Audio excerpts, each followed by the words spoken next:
کوئی تجھ سا ہوا ہے نہ ہوگا شہا، تیرے خالق حسن و ادا کی قسم، وہ خدا نے ہے مرتبہ تجھ کو دیا، نہ کسی کو ملے نہ کسی کو ملا، کہ کلام مجید نے کھائی شہا، تیرے شہر و کلام و بقا کی قسم، تیرا مسند ناز عرش بری، تیرا محرم راز روح امی، تو ہی سرور ہر دو جہاں ہے شہا، تیرا مثل نہیں ہے خدا کی قسم۔ نبی پاک علیہ الصلوۃ والسلام کے زندگی کے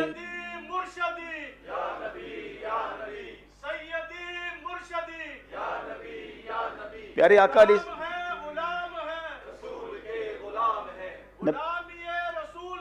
موت بھی ماشاء اللہ ماشاء اللہ۔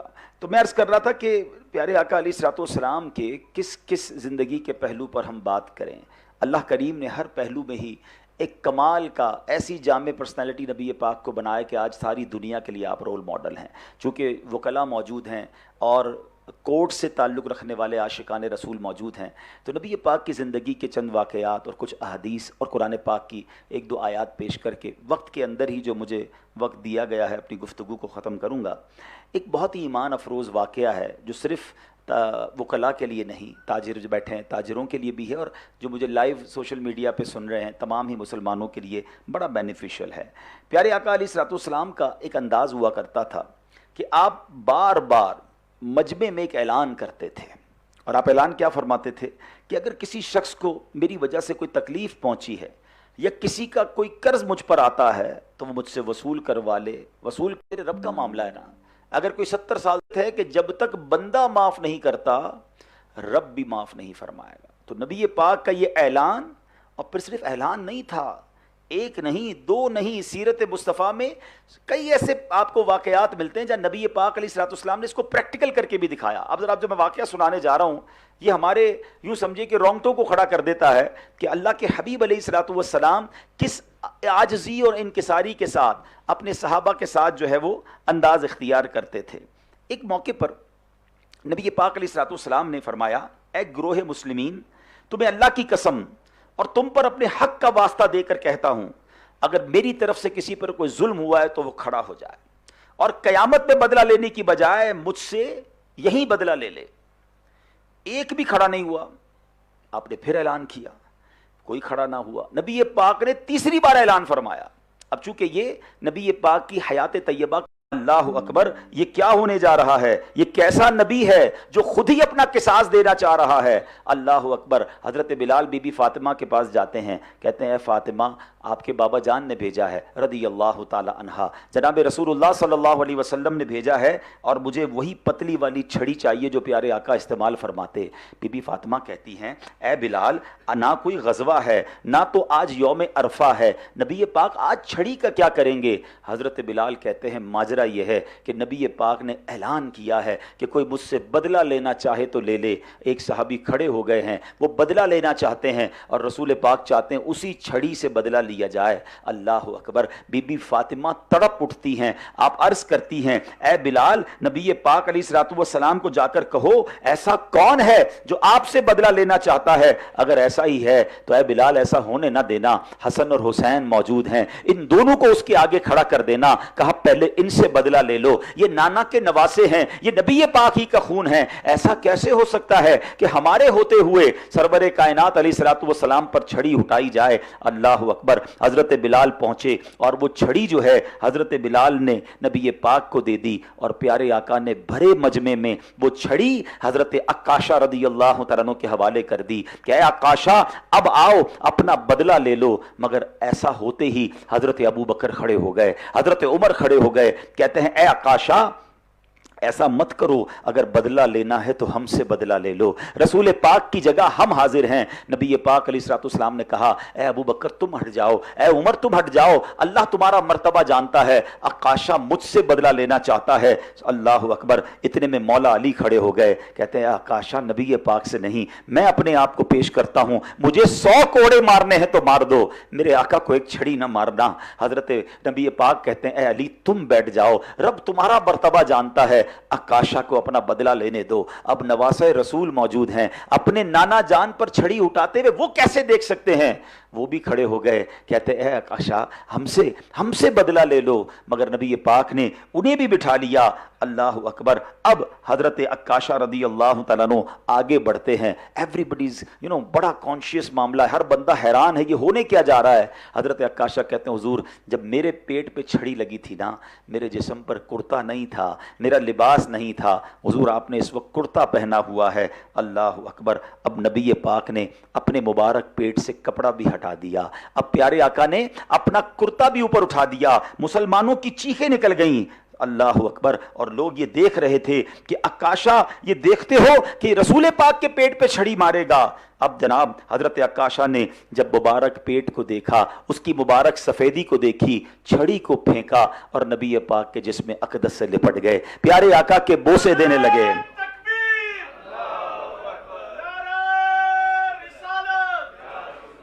اب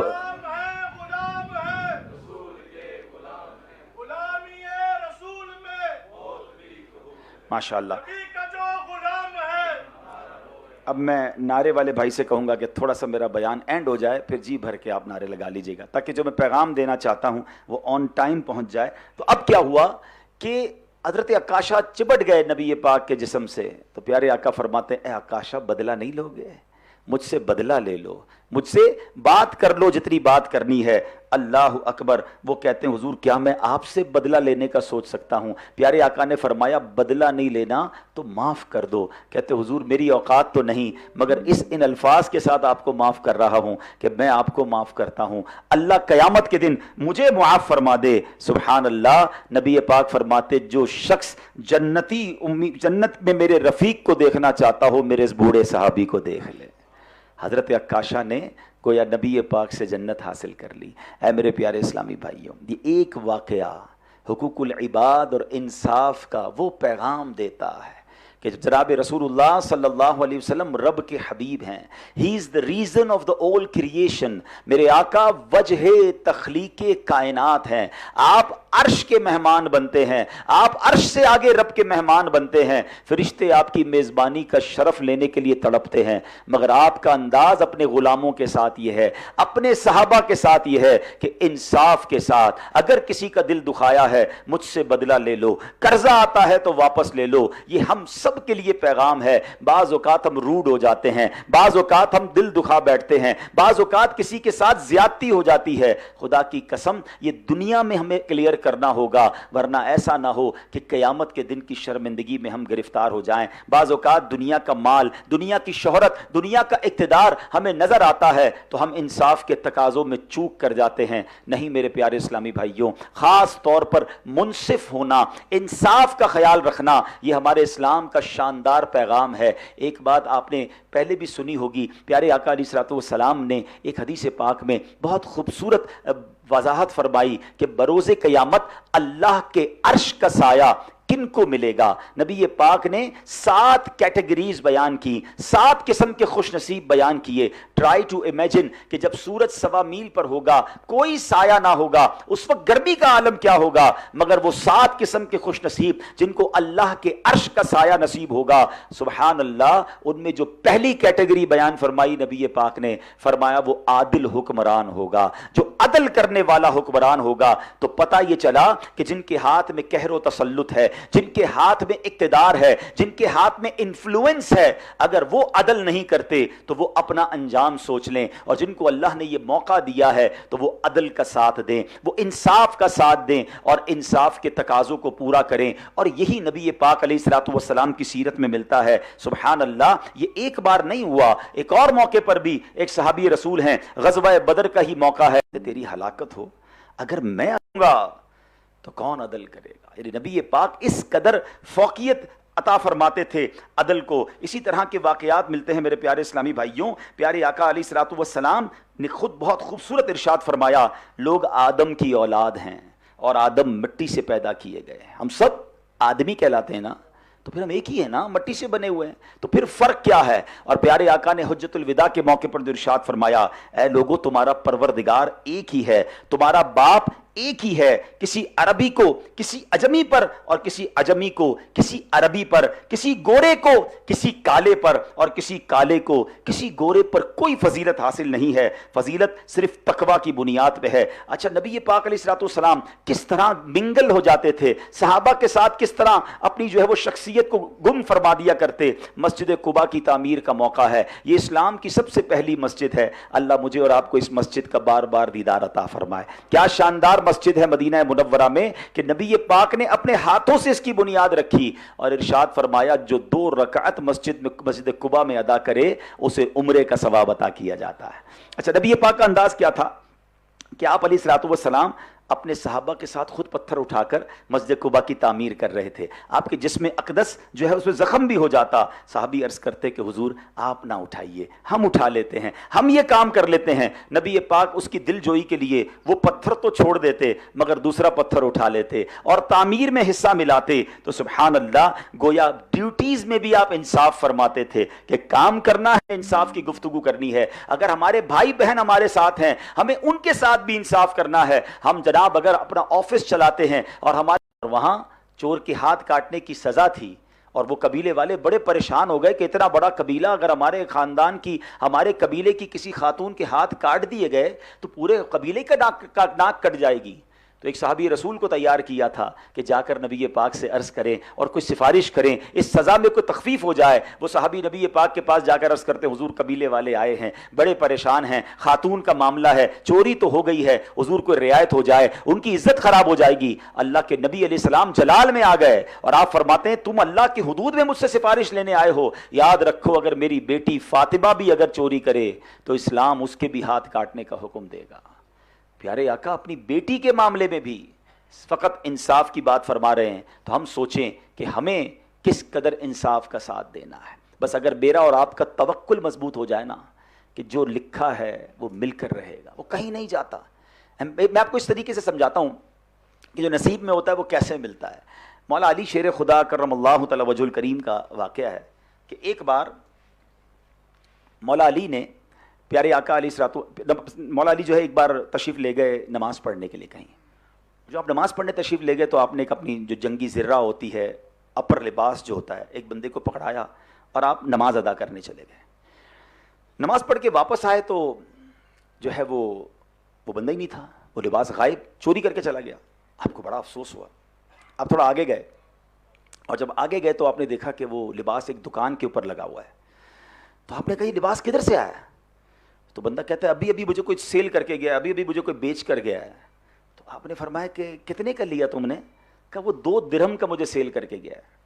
آپ نے فرمایا اس بندے کے لیے اللہ کریم نے 2 درہم حلال کے لکھے تھے. میں جب نماز پڑھنے گیا تھا نا, میں نے نیت کی تھی واپس آ کر لباس سنبھالنے والے کو 2 درہم انعام میں دوں گا.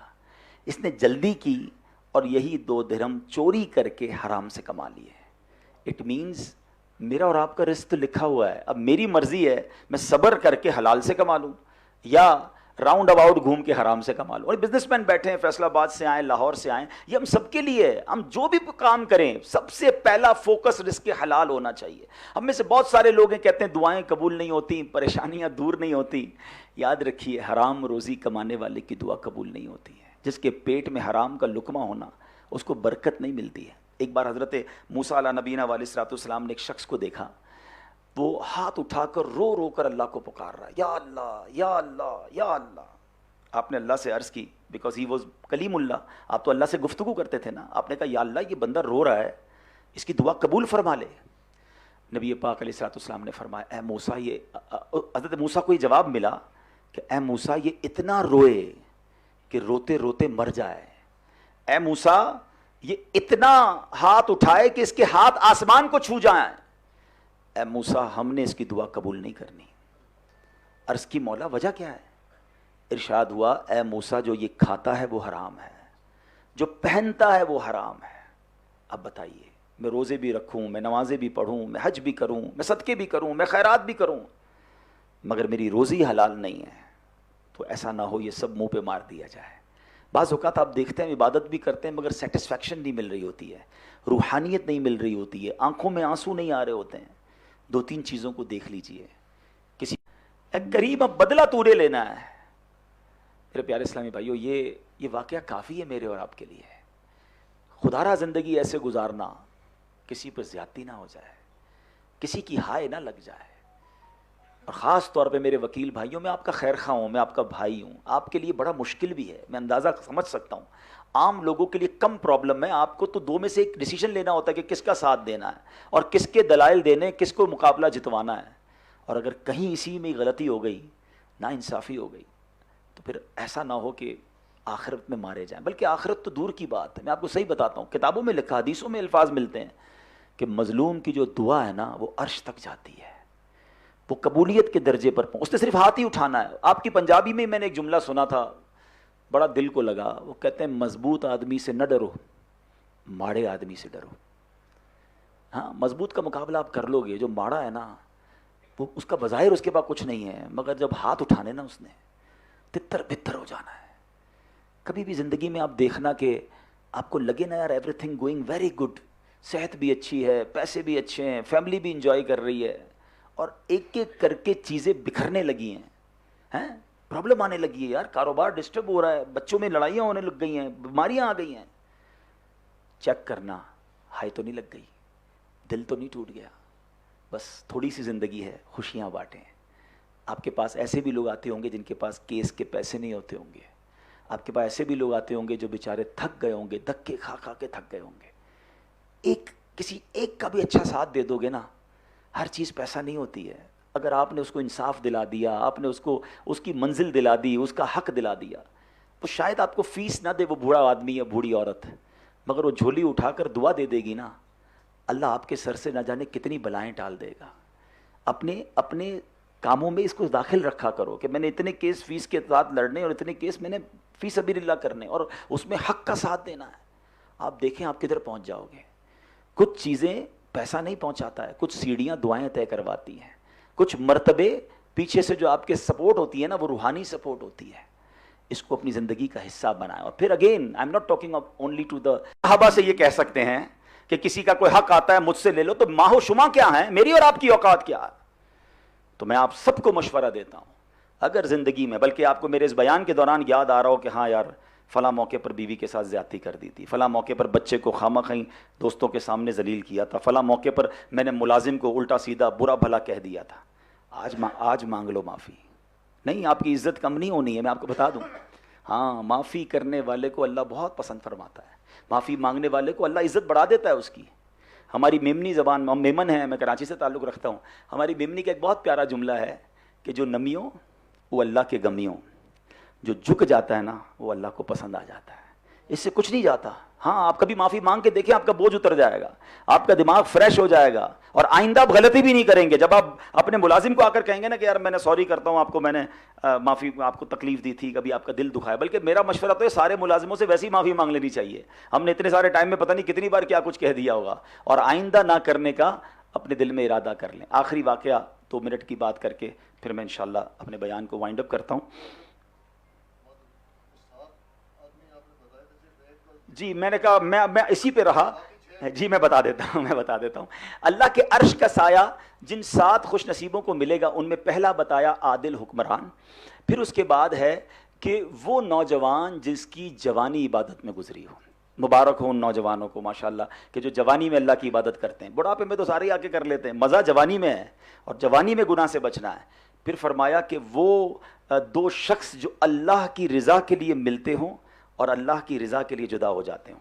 کوئی دنیا کا مقصد نہ ہو. ہمارا پرابلم بھی، ہم ملتے بھی اس سے جس سے کوئی کام ہوگا، جاننے والے کو سلام کرتے، باقی کسی سے ہاتھ بھی نہیں ملاتے. نہیں، اللہ کی رضا کے لیے ملیں، آپس میں ملنا جلنا رکھیں. ہمارے دعوت اسلامی کے بدری قافلے سفر کرتے ہیں، ہم ایک دوسرے کو جانتے بھی نہیں ہیں مگر ساتھ ٹریول کر رہے ہوتے ہیں. کیوں؟ اللہ کی رضا کے لیے. تو اللہ کی رضا کے لیے مسلمانوں سے محبت ہونی چاہیے. ایک اور بڑی خوبصورت اس میں کیٹیگری بیان ہوئی کہ وہ شخص جو مسجد سے نکلے مگر اس کا دل مسجد میں لگا رہے. جو نماز پڑھنے جاتا ہے واپس آتا ہے اس کو پھر جی چاہتا ہے مسجد میں جانے کو. ہمارا کیا حال ہے؟ ہم تو مسجد میں ایک تو جاتے نہیں، جائیں تو دل پھر بھی اپنے گھر میں کاروبار میں لگا ہوتا ہے. مومن کی مثال پتہ کیا دی گئی ہے کتابوں میں؟ مومن مسجد کے اندر ایسا ہے جیسے فش ان دا واٹر، مچھلی پانی کے اندر. ہمارا حال کیا ہے؟ بعض اوقات کچھ لوگ ہوتے ہیں جو مسجد کے اندر ایسے ہوتے ہیں جیسے مچھلی پانی کے باہر ہے. بے چین بے کل گھڑی دیکھتے رہیں گے، یار ابھی تک امام صاحب نہیں آئے، 2 منٹ امام صاحب لیٹ آئے تو لوگ پکڑ لیتے ہیں امام صاحب، 2 منٹ آج آپ نے جماعت لیٹ کی ہے۔ یہی بندہ باہر چائے کے ہوٹل پہ 1 گھنٹہ بیٹھ جائے گا، مسجد میں 2 منٹ ایکسٹرا کیوں لگ گئے میرے؟ وائی؟ اس کا مطلب دل نہیں لگ رہا نا۔ اللہ کے گھر میں تو نماز کے علاوہ بھی بیٹھنا چاہیے، کیونکہ اس کا دل جس کا مسجد میں لگا رہے، قیامت کے دن اللہ کے عرش کا سایہ ملے گا۔ ایک اور کیٹیگری اس میں بیان ہوئی ہے کہ وہ شخص جو اکیلے میں اللہ کو یاد کرے اور اس کی آنکھوں سے آنسو بہہ نکلے۔ ہم سب کے سامنے بعض اوقات رو جاتے ہیں، کوئی بیان ہو، کوئی دعا ہو، ماحول بنتا ہے، آنسو آ جاتے ہیں۔ مزہ پتہ ہے کیا ہے؟ اکیلے میں، رات کی تنہائی میں، کسی کو پتہ نہ چلے میں ہوں اور میرے رب ہو، میرے رب سے میں باتیں کروں، میں توبہ کروں، میں التجائے کروں اور آنسو بہاؤں۔ اللہ کو اکیلے میں اسے یاد کرنے والا، آنسو بہانے والا بہت پسند ہے۔ اور آخری فرمایا کہ وہ شخص جس کو کوئی حسن و جمال والی عورت گناہ کے لیے بلائے، مال بھی ہو اور حسن و جمال بھی ہو، عورت اسے گناہ کے لیے بلائے اور وہ بندہ کہے میں اللہ سے ڈرتا ہوں، اور اس گناہ سے باز آ جائے۔ کیا ہم ایسے ہیں؟ کیا ہم گناہ کا موقع ملے تو بچ پاتے ہیں؟ مزہ یہ ہے، دیکھیں سب کے سامنے تو گناہ کوئی نہیں کرتا۔ اصل میرا اور آپ کا جو یہ سمجھے تعارف ہے نا، پتہ ہے میرا اور آپ کا ایگزیکٹلی انٹروڈکشن کیا ہے؟ میں کیسا آدمی ہوں؟ میں چاہتا ہوں میں اپنے آپ کو چیک کروں کہ میں آدمی کیسا ہوں۔ اگر آپ چیک کرنا چاہتے ہیں نا، مجھ سے غلطی ہوتی ہے، اس سے بھی ہو گئی، بہرحال غصہ بڑھایا اس کو، نمک زیادہ، اچانک اسے خیال آیا یار جی چاہ رہا ہے بیوی کو سزا دوں، مگر میں بھی تو اپنے رب کی صبح سے لے کر شام تک جو ہے وہ نافرمانی کرتا ہوں، میرا رب تو مجھے سزا نہیں دیتا، بیوی ایک غلطی کر رہی ہے سزا دینے کو جی چاہ رہا ہے۔ کہتا ہے میں نے کچھ بھی نہیں کہا، چپ چاپ کھانا کھا لیا۔ میں تو بات کو بھول گیا، لیکن اس کے مرنے کے بعد کسی نے خواب میں دیکھا کہ تیرا کیا بنا؟ کہا میری بخشش ہو گئی۔ کہا تو بڑا گناہ گار تھا۔ کہا گناہ گار تو تھا، مگر ایک دن بیوی نے نمک زیادہ ڈالا تھا، سزا نہیں دی، معاف کر دیا۔ مرنے کے بعد مجھے کہا گیا تو بندہ ہو کر میری بندی کو معاف کر۔ میں آج آ کر آپ کو دعوت دیتا ہوں کہ مری بار کونسل کی طرف سے ایک قریب ممالک میں پہنچ چکا ہے۔ الحمدللہ ہمارے مدارس اور جامعات میں 4 لاکھ سے زیادہ بچے اور بچیاں بغیر فیس کے قرآن پاک پڑھ رہے ہیں، درس نظامی کر رہے ہیں۔ ہم اپروکس سال کی 600 مسجدیں بناتے ہیں۔ ہم الحمدللہ 3 زبانوں میں چینل چلاتے ہیں، جس کا نام مدنی چینل ہے، اردو زبان میں، انگلش میں، اور بنگلہ دیش کے مسلمانوں کے لیے بنگلہ زبان میں۔ سوشل میڈیا پر الحمدللہ تقریباً تمام پلیٹ فارمز پر ہم اپنا دین کا پیغام پہنچا رہے ہیں، اور ہمارے 4.5 کروڑ کے قریب فالوورز اور لائکس الحمدللہ سوشل میڈیا پر موجود ہیں۔ اور دنیا بھر میں لوگ جو غیر مسلم ہیں، دعوت اسلامی کے مبلغین کی کوششوں سے مسلمان ہو رہے ہیں۔ پچھلے ہفتے کی بات کریں، جنہوں نے سوشل میڈیا پر مناظر دیکھے ہوں گے، میرا بھی سفر تھا، الحمدللہ ملاوی کے 2 اجتماعات کے اندر تقریباً 1450 لوگوں نے اسلام قبول کیا۔ تو یہ دین کا پیغام، اللہ رسول کا پیغام ساری دنیا میں پہنچانے والی تحریک ہے۔ اچھا، دینی کاموں کے ساتھ ساتھ دعوت اسلامی کا ایک ویلفیئر ڈپارٹمنٹ بھی ہے، جس کو ہم FGRF کہتے ہیں، فیضان گلوبل ریلیف فاؤنڈیشن۔ اس کے تحت ہم دعوت اسلامی کے تحت سرکار کی دکھی